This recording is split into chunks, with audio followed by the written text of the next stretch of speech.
So my keynote speech at Innovation PNG is called Fostering a Culture of Innovation.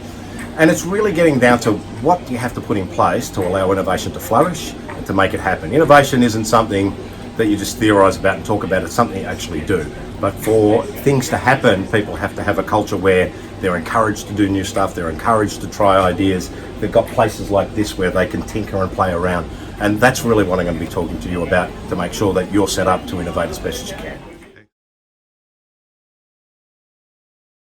So the workshop I'm going to run in the afternoon is really about identifying a problem, then identifying what is the nature of that problem and how could we solve it, and then actually prototyping what that solution could be and how we can bring it to life.